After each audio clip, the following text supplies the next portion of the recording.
Alice Sebot desde mi cielo. Cuando conocemos a Azul Salmón, sabemos que ya está en el cielo, en su nuevo hogar. Desde ahí nos va a relatar con la inconfundible voz de un adolescente de 14 años una historia tan inquietante como alentadora, la de su grupo asesino a manos de un vecino y el proceso de recuperación porque van a tener que pasar sus seres queridos. Tras su mente sucia contempla cómo la vida continúa sin ella. Sus compañeros del colegio rumorean sobre su desaparición. Su familia mantiene la ilusión de encontrarla con vida y el asesino se esfuerza por emborrar las huellas del crimen. Los acontecimientos se suceden a tiempo que si Susie se va adaptado al lugar llamado cielo, un refugio mágico donde encuentra consejeros que le ayudan a entender la muerte y amigos con lo que vivir. Un nuevo hogar donde haya todo lo que desea, excepto lo que más importante, reencontrarse con las personas y a las que ama y que viven en la tierra. Desde mi cielo es una historia asombrosa de estacionaria ternura que parte de una de las pruebas más dolorosas en las que desagradablemente a veces tenemos que enfrentarnos a la pérdida de un ser querido, pero es también un relato lleno de esperanza que nos habla del poder curativo del amor. Dentro de la bola de nieve del escritorio del padre había un pingüino con una bufanda y rayas rojas y blancas. Cuando yo era pequeña, mi padre me sentaba en sus rodillas y cogía la bola de nieve, la ponía al revés, dejaba que la nieve se amontonara y en la parte superior de la daba rápidamente la vuelta. Los dos contemplábamos cómo caía la nieve poco a poco alrededor del pingüino. El pingüino estaba solo allá adentro, pensaba que yo, y eso me preocupaba. Cuando se lo comenté a mi padre, dijo: no te preocupes, tiene una vida agradable, está atrapado en su mundo perfecto. Me llamo Salmón como el pez de nombre. Su tenía 14 años cuando me asesinaron el 16 de diciembre de 1976. Si veis las fotos de niñas desaparecidas de los periódicos de los años 70, la mayoría era como yo, niñas blancas de pelo castaño desvaído. Eso era antes de que los envases de cartón de leche o en el correo diario empezaran a, a aparecer niños de todas las rayas y sexos. Era, era cuando la gente aún creía que no pasaban esas cosas. En el anuario de mi colegio yo había escrito un verso de un poeta español porque mi hermana había logrado interesarme. Juan Ramón Jiménez decía: así si te dan papel rayado, escribe, y otra vez lo escogí porque esperaba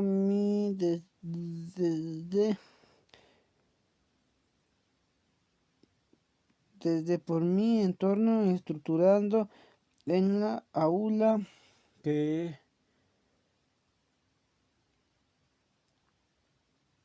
y por al tratarse de la tonta letra de un grupo, el rock me señalaba con una joven culta. Yo era miembro de la señorita del minico. Se me quemaba todo lo que intentaba cocinar. Mi profesor favorito, el señor Bote, que enseñaba la biología y disfrutaba estimulando a las ranas y los congresos que teníamos que diseccionar, haciéndoles bailar en sus bandejas encerradas. No me mato. El señor Bote, por cierto, ¿no creías que todas las personas que vais a conocer aquí son sospechosas? Ese es el problema, nunca sabes. El señor Bote estuvo en mi funeral, al igual que casi todo el colegio, y se me permite decirlo, nunca he sido más popular y lloro bastante. Tenía una hija enferma. Tenía una hija enferma, todos lo sabíamos, de modo que cuando se reía de sus propios chistes que ella estaban pesados de moda mucho antes de que yo lo tuviera como profesor, también nos reíamos a veces de una risa forzada para dejarlo contento. Su hija murió un año y medio después de que yo tenía leucemia, pero nunca le he visto en mi cielo. Mi asesino era un hombre de nuestro vecindario. A mi madre le gustaban las flores y los parterres, y a mi padre habló una vez de abonos con él. Mi asesino creía que una anticuadas como cáscaras de huevo y granos de café que según dijo que había utilizado su madre. Mi padre volvió a casa sonriendo y diciendo en broma que jardín tal vez fuera bonito, pero que el tubo llegaría al cielo en cuanto hubiera una ola de calor. Pero el 6 de diciembre de 1976, Nevada y yo atajé por el campo de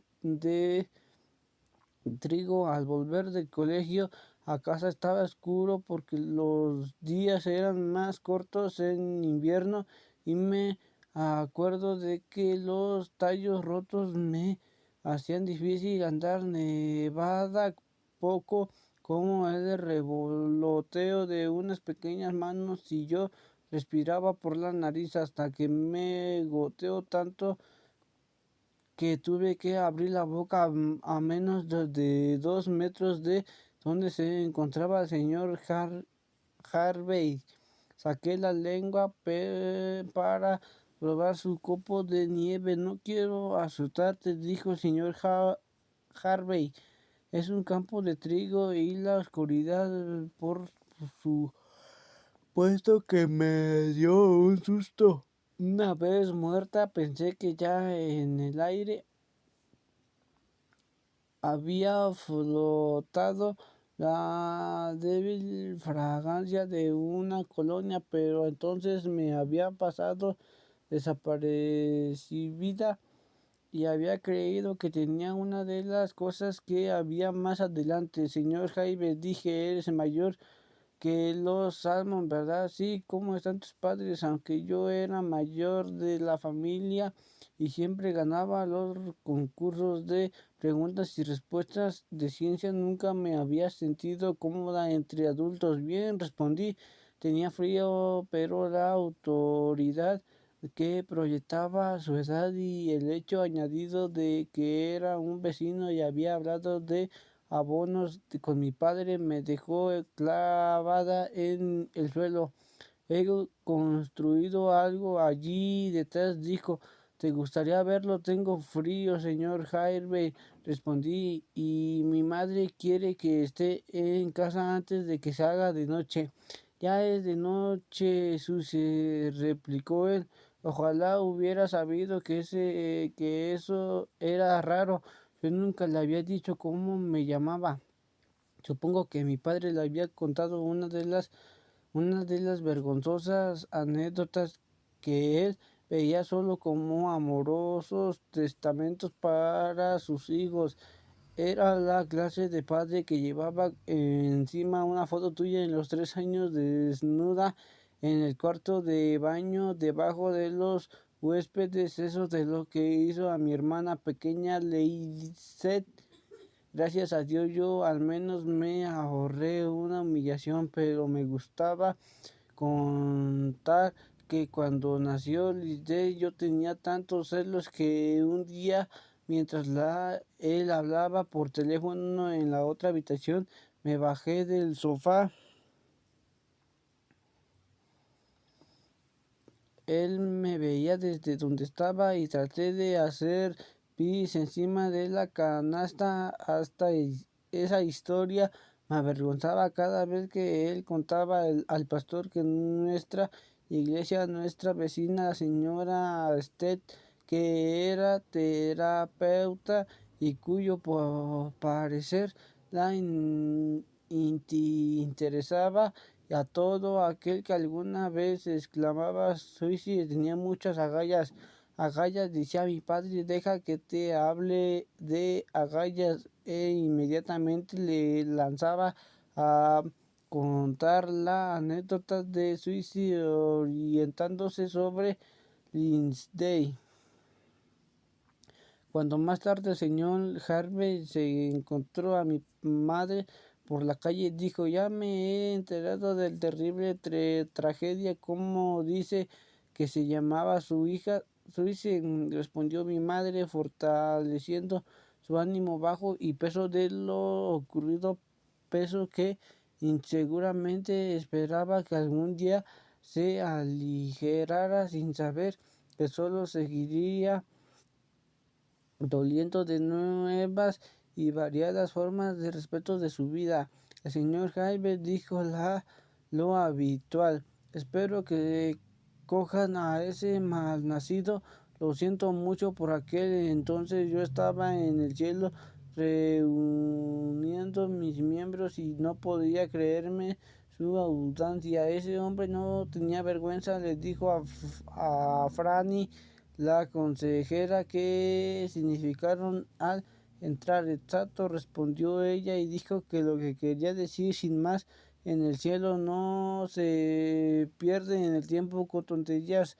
El señor Harvey dijo que solo sería un momento, de modo que lo seguí un poco más por el campo de trigo donde había menos tallos rotos porque nadie atajaba por ahí para ir a venir del colegio. Mi madre había explicado a mi hermano pequeño Buckey que ese trigo de ese campo no era comestible. Cuando él le preguntó que por qué nadie en el vecindario lo comía, es para los caballos, no para personas, dijo ella. Tampoco para los perros, preguntó Buckey. No respondió mi madre. Ni para los dinosaurios, preguntó Buckey.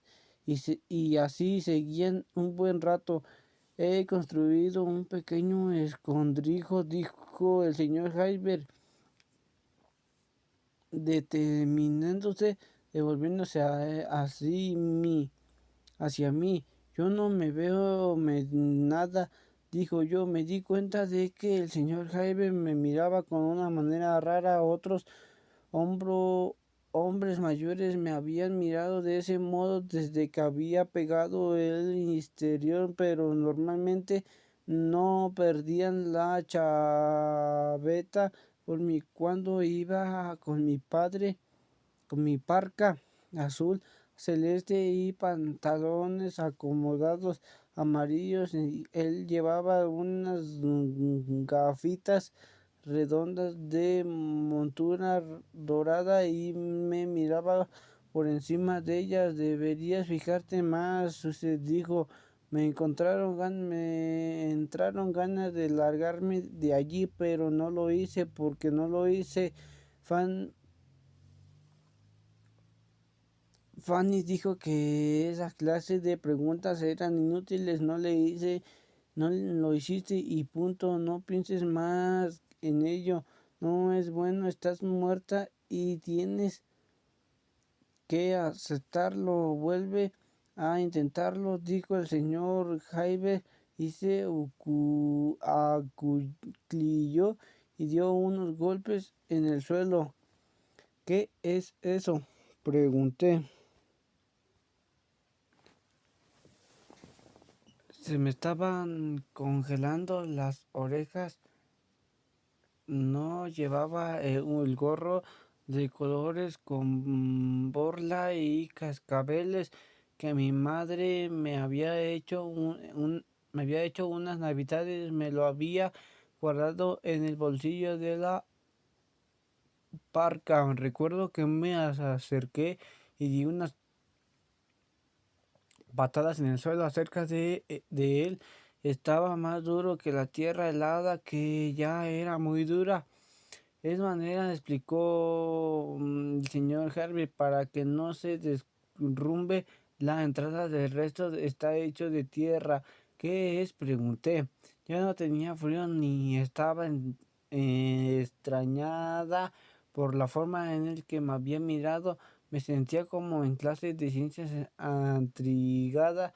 Ven a verlo. Costaba meterse. Eso lo reconoció en su cuanto anduvimos los dos dentro de esa especie de madriguera.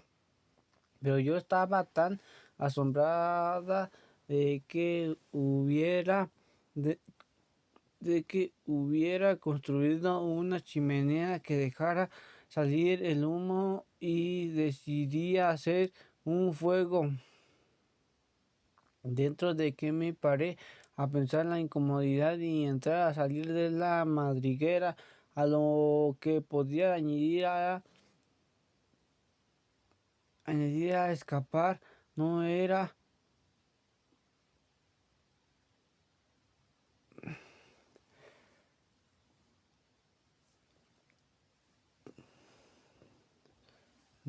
no hubiera dentro que pensar en incomodidad y entrar y salir.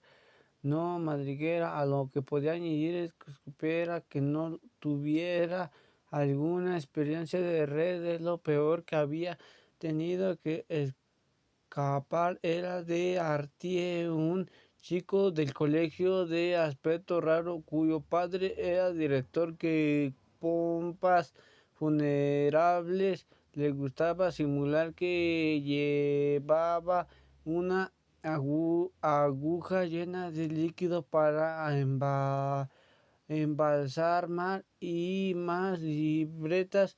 Dibujaba agujas en las que caían gotas oscuras. Qué chulo, le dije al señor Harley. Podría ser el siglo jorobado del Notre Dame, sobre quien había leído en la clase de francés. Me daba igual, cambié totalmente. Me había convertido en mi hermano Buque durante nuestra vida al Museo de Historia Natural de Nueva York, donde se había enamorado de los enormes esqueletos expuestos. Yo no había utilizado la palabra chulo que en público desde primaria, como quitarle el caramelo a un niño, dijo Franny. Todavía veo la madriguera como si fuera ayer, y lo que es la vida para nosotros es un perpetuo. Ayer era del tamaño de una habitación pequeña, como el cuarto donde guardábamos las botas y los chubasqueros, y donde mamá había logrado encajar una lavadora, una secadora, una encima de la otra. Yo casi podía estar de pie ahí adentro, pero el señor Harvey tenía que encorvarse. Había construido un barco de los lados de excavarlo y sentó inmediatamente. Mira alrededor, dijo. Me quedé mirando todo asombrada al el estante excavado que tenía encima. donde había dejado unas cerillas, una hilera de pilas y un tubo fluorescente que funcionaba con pilas y proyectaba la tenía la luz de la guarida con una luz misteriosa e inquietante que la haría más difícil ver las fracciones cuando se colocara encima de mí. En el estante había un espejo y una cuchilla y espuma de afeitar. Me extrañó porque no lo hacía en casa, pero supongo que pensé que un hombre que teniendo una estupenda casa de 2 plantas se construía una habitación subterránea a menos de 1 kilómetro tenía que estar pirado. Mi padre tenía una bonita manera de escribir la gente como él es un tipo original. Eso es todo. De modo que supongo que pensé que el señor Jaime era un tipo original y me gustó la habitación y se estaba calientito en ella y yo quería saber cómo la había construido, los aspectos prácticos y dónde había aprendido a hacer una como cosa así. Pero antes de ese, el perro de los Gilbert encontrara mi codo 3 días después y se lo llevara a casa con una reveladora cáscara de trigo y el señor Harvey lo había tapado. En esos momentos ya estaba en tránsito y no lo vi sudar la gota gorda para quitar el refuerzo de manera y meter en una bolsa todas las pruebas junto con los fragmentos de mi cuerpo menos el codo y para cuando salí con medios suficientes para bajar la vista y ver lo que ocurría de la tierra, lo que más me preocupaba era mi familia. Mi madre estaba sentada en la silla junto a la puerta de la calle boquiabierta, su cara pálida, estaba más pálida que nunca, la miraba extraviada. Mi padre, en cambio, se vio movido a actuar, quería saber de todos los detalles y rastrear con la policía el campo de trigo. Todavía doy gracias a Dios por el menudo detective llamado Len Fernerman que asignó 2 agentes informativos para que llevaran a mi padre a la ciudad y le señalaran todos los lugares en los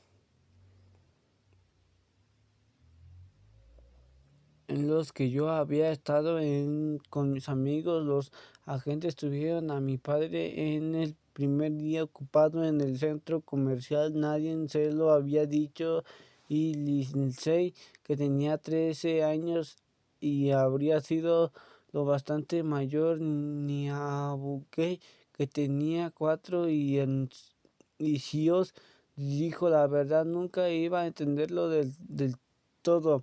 El señor Jaime me preguntó si me apetecía un refresco, así como lo llamó. Le dije que tenía que irme a casa, educada, y tómate una Coca-Cola, insistió él. Estoy seguro de que los otros niños lo harían. ¿Qué otros niños? He construido esto para los niños del vecindario. Pensé que podría ser una especie de club. No creo que ni entonces lo creyera. Pensé que mentía, pero me pareció una mentira patética e imaginé que se sentía solo. Habíamos leído sobre hombres como él en la clase de sociología, hombres que nunca se casaban, que todas las noches comían a base de congelados y que les asustaba tanto que los rechazaban, que si querías tenían animales de domésticos que dio lástima. Está bien, dije, tomaré una Coca-Cola. Al cabo de un ratito, él preguntó, ¿no tienes calor? Suiste, porque no te quitas la parca. Así lo hice.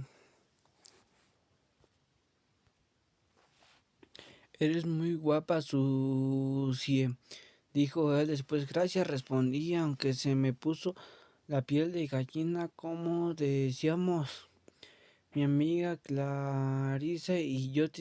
¿Tienes novio? No, señor Harvey, dije, me debí de golpe el resto de la Coca-Cola, que era mucho, y añadí, tengo que irme, señor Harvey, es un sitio muy chulo, pero tengo que irme. Él se levantó e hizo su número de jorobado junto a los 6 escalones esclavados que llevaban de vuelta al mundo. No sé si por qué crees que te vas a ir. Hablé para no darme por enterada. El señor Harvey no era un tipo original, y ahora que bloqueaba la puerta me ponía la piel de gallina y me daba náuseas. De verdad que tengo que irme a casa, señor Harvey. Quítate la ropa. ¿Qué? Quítate la ropa, repitió el señor Harvey. Quiero comprobar si sigue siendo virgen. Lo soy, señor Harvey, dije. Quiero asegurarme. Tus padres me lo agradecerán. Mis padres, ellos solo que quieren buenas chicas, dijo el señor Harvey. Señor Harvey, por favor déjeme marchar, no te vas a ir aquí, si ahora eres mía. En aquella época no se prestaba mucha atención a estar en forma. La palabra Euroville apenas existía. Se suponía que las niñas tenían que ser delicadas, y el colegio solo las que se sospechaba que eran marimachos tentaban por las cuerdas. Luché con todas mis fuerzas para que el señor jefe no me hiciera daño, pero todas mis fuerzas no bastaron ni de lejos, y no tardé en estar tumbada en el suelo con él encima, jadeando y sudando después de haber perdido las gafas en el forcejeo. Yo estaba muy llena de vida, entonces pensé que no había nada peor en el mundo que estar tumbada boca arriba en el suelo con un hombre sudoroso encima de mí, estar atrapada bajo tierra y que nadie supiera dónde estaba. Pensé en mi madre, y mi madre estaría consultando el reloj del horno. Era un horno nuevo y le encantaba que tuviera un reloj así. Puedo medir el tiempo con exactitud, dijo a su madre, una madre a la que no podían portarle menos los hornos. Estaría preocupada por los más afectada que preocupada por mi tardanza. Mientras mi padre se sentía en el garaje, ella corretearía de acá para allá. Le preocuparía una boca de Jerez secó y podría una expedición exagerada. Ya sabes, el colegio, tal vez hoy es el festival de primavera. Abigail, diría mi padre, ¿cómo va a ser el festival de primavera si está nevando? Tras ese desliz, mi madre tal vez llevaría a Buckey a la sala de estar y le diría, juega con tu padre, mientras ella entraba a hurtadillas en la cocina para tomarse una copita de jerez. El señor Herbert empezó a expresar los labios contra los míos. Eran carnosos y estaban húmedos, y yo quería gritar, pero estaba demasiado asustada y demasiado cansada a causa del forcejeo. Me había besado una vez un chico que me gustaba, se llamaba Ray, era indio, hablaba con acento que era moreno. Se suponía que no tenía que gustarme. Clarisa decía que sus ojos grandes, cuyos párpados parecían siempre entornados, eran estrambóticos, pero era simpático y listo y me ayudaba a copiar en los exámenes de álgebra de fingido porque no lo hacía. Me besó junto a mi taquilla el día antes de que entregáramos las fotos para el anuario. Cuando este salió al final del verano, vi que debajo de su foto había sorprendido el clásico "Mi corazón pertenece a con Twitty Salmón". Supongo que había hecho planes. Recuerdo que tenía los labios cortados. No, no, señor Harvey, logré decir y repetí la palabra no muchas veces. También dije muchas veces, por favor. Fanny me dijo que casi todo el mundo suplicaba por favor antes de morir. Te deseo, dijo él. Por favor, repetí, no, por favor. Era como empecinarte en el que una llave funcionaba cuando no lo hacía y cómo gritar. La tengo, la tengo, la tengo. Cuando una pelota de béisbol te pasaba por encima en las gradas. No, por favor. Pero no se cansó de oírme, suplicó, intrugó una mano en el bolsillo de mi parca y estrujando el gorro que me había hecho mi madre me lo metió en la boca. Después de eso, el único ruido que hice fue el débil tintineo de los cascabeles mientras me recorría con sus labios mojados la cara y el cuello y deslizaba las manos por debajo de mi camisa. Me puse a llorar, empecé a abandonar mi cuerpo, empecé a habilitar el aire y el silencio. Lloré, forcejé para no sentir el más rasgo de los pantalones al que no dar con la cremallera invisible que mi madre me había cosido hábilmente en el castado. Grandes bragas blancas, dijo, me sentí enorme, chingada, me sentí como un mar en el que estaba de pie y meaba y cagaba. Sentí como los bordes de mi cuerpo se doblaban hacia adentro y había fuerza como en el juego de la cuna al que jugaba, y Lindsay, para ponerla contenta, empezó a masturbarse sobre mí. Susie, Susie, oír gritar a mi madre, la comida está lista. Él estaba dentro de mí, jadeaba. Hay cordero con judías verdes. Yo era en el momento en la mano de Mortero. Tu hermano había pintado otro dibujo con los dedos y yo he hecho pastel de manzana. El señor Harvey me obligó a quedarme quieta debajo de él y escuchar los latidos de su corazón y del mío. El mío estaba a brincos como un conejo, mientras que el suyo había un ruido sordo como de martillo contra tela. Con los quedamos allí tumbados con nuestros cuerpos tocándose, y mientras me estremecía tuve una poderosa revelación. Él me había hecho que yo había vivido eso. Era todo. Si seguía respondiendo, oía su corazón, olía su aliento. La tierra oscura que nos rodeaba olía como lo que era tierra húmeda, donde los gusanos y otros animales vivían sus vidas cotidianas. Podía haber gritado horas y horas. Yo sabía que iba a mantener, que no me daba cuenta que me era un animal ya o agonizante. ¿Por qué no levantas? Y me preguntó el señor Jaime, rodando hacia un lado y agachándose sobre mí.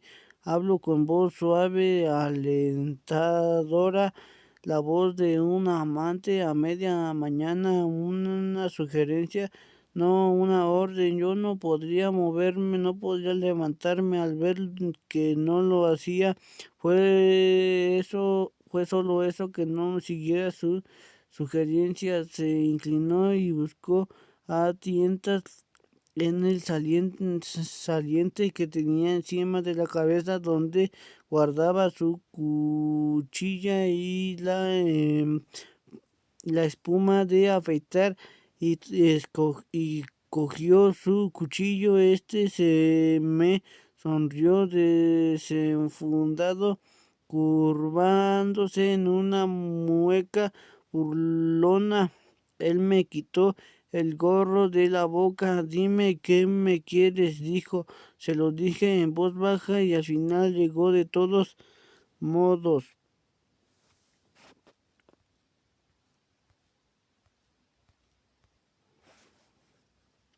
Cuando entré por primera vez en el cielo, pensé que todo el mundo veía lo mismo que yo, que en el cielo de todos habían porterías de fútbol a lo lejos y mujeres torpes practicando lanzamientos de peso y jabalina, que todos los edificios eran como institutos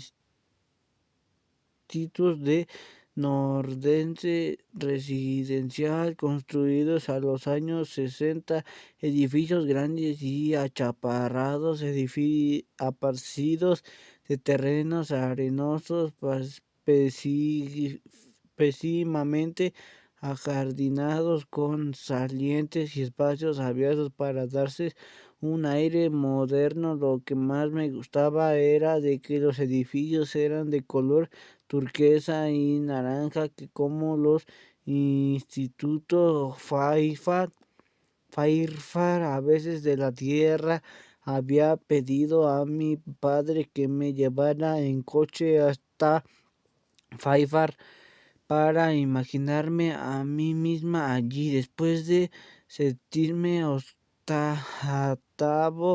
y noveno cursos, el instituto habría significado comenzar de nuevo. Cuando llegara a Faisal, insistía en que me llamaran Susane. Llegaría el pelo ondulado o recogido en un moño, tendría un cuerpo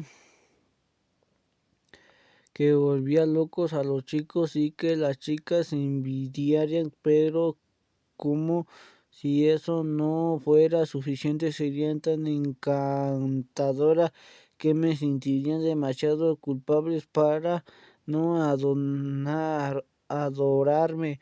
Me gustaba imaginar que haciendo alcanzado una especie de estatus riesgo protegía a los chicos inadaptados de la cafetería cuando alguien atormentara a Crises aún por andar con una niña aceitaria. Una vengativa y veloz parada a las partes menos protegidas del atormentador. Cuando los chicos se foraran de Pog a tener los pechos grandes, le soltaría un discurso sobre por qué no tenían gracia los chistes de tetas. Tenía que obligar que cuando Ponce había pasado por mi lado, yo también había escrito en los márgenes de mi cuaderno listas insultantes: Winnebagos, Honey, George. Al final de mis enseñaciones se recostaba en el asiento trasero del coche. Llegaba unos días en el cielo cuando me di cuenta de que tanto las lanzadoras de jabalina como las de peso de los chicos que jugaban al baloncesto en la pista gritaba, existían todos en su propia versión de cielo. Sus cielos coincidían con el mío, no eran exactamente una copia, pero había muchas cosas iguales con ellos. Conocía a Oji, que se convirtió en una compañera de habitación. El tercer día la encontré sentada en los columpios. No me pregunté por qué había columpios en un instituto. Eso lo convertía en cielo, y no eran de asiento plano, sino envolvente, hecho de neumático dentro negro duro que te mecía, en el que podrías pegar unos cuantos botes antes de columpiarte. Oji estaba sentada leyendo un libro escrito de un extraño alfabeto que hace al arroz frito con cerdo que mi padre había traído a casa de Hot Blanco Ficken, un local cuyo nombre entusiasmo tanto a Burke, que chilló a pleno pulmón. Joda, ahora que se victimitan, me doy cuenta de que Herman Hane, el dueño de Hot Fat, no era Bateman, y que Herman no era su verdadero nombre, sino que adoptó cuando vino a Estados Unidos desde China. Holly me enseñó todo eso. Hola, dije, me llamo Romeo, no, Susan. Más adelante ella me explicaría que había sacado su nombre de una película, Desayunando con Diamantes, pero no en el día salió de corrido.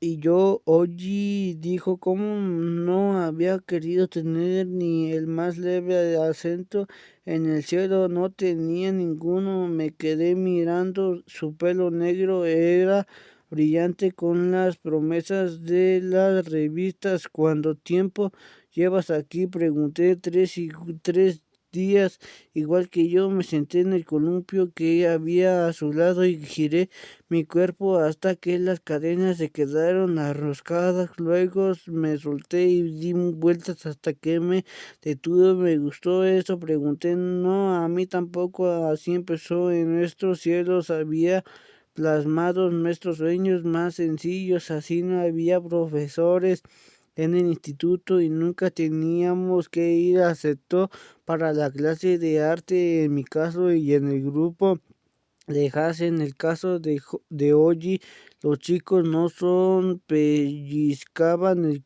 el culo ni nos decían que olíamos los libros de texto eran su veste global, y nuestros cielos se ampliaban a medida de que se agradaban nuestras amistades. Coincidíamos en muchas de las cosas que queríamos. Franny, la consejera que me había asignado al entrar, se convirtió en nuestra guía. Tenía suficientes años que ser mi madre, unos 45, y a Holly a mí nos llevó un tiempo deducir que eso era algo que habíamos querido a nuestras madres. En su cielo, Fanny ayudaba y se veía recomendaba con resultados y gratitud. En la tierra había sido asistenta social de los desposeídos y sin hogar. Había trabajado para una iglesia llamada Saint Mary, que servía comida, sino mujeres y niños. Allí lo hacían todo, desde entender el teléfono hasta matar cucarachas con un manotazo estilo karate. Un hombre que buscaba a su mujer le había pegado un tiro en la cara. Franny se nos acercó a Oli y a mí El quinto día nos ofreció algo de lima en vasos desechables y bebidos. Estoy de aquí para ayudarlos, dijo yo. Yo la miré en sus pequeños ojos azules rodeados de arrugas de la risa. Le dije, la verdad estábamos aburridas, Jolie. Oye estaba ocupada en sacar la lengua lo suficiente para comprobar si se le había vuelto verde. ¿Qué creerías? Preguntó Fanny. No lo sé, respondí, solo tenías que desearlo y lo deseas lo bastante y comprendí por qué lo hacéis. Lo habéis de la verdad, entonces sucederá. Parecía muy sencillo y lo que era. Así fue como Oji y yo conseguimos nuestro duplet. Yo odiaba nuestra casa de dos plantas de la tierra. Odiaba los muebles de mis padres y que nuestra casa mira a otra casa y otra casa y otra y otro, un seco de informalidad que subía por la colima nuestras duples. En cambio, nada de un parque de a lo lejos, lo suficientemente cerca para saber que no estábamos solas, pero tampoco demasiado cerca. Veíamos las luces de las otras cosas. Con el tiempo aparece descartar más cosas. Lo que me extrañaba era cuánto deseaba saber lo que no había sabido de la tierra. Quería que me dejaran hacerme mayor. La gente crece viviendo, dije a Franny, yo quiero vivir, eso está descartado, contestó ella. ¿Podemos ver a todos menos a los vivos?, preguntó Oye, ya lo haces repitiendo. Respondió ella, creo que se refiere a sus vidas enteras. Dije que principio a fin para ver cómo le han hecho ellos, saber los secretos, así podríamos simular mejor. Eso no lo experimenteses, exclaró Fanny. Gracias, central y inteligencia, dije, pero nuestros cielos empezaron a ampliarse. Yo seguía estado en el instituto con toda la arquitectura del Faisbat para ahora salir caminos de él.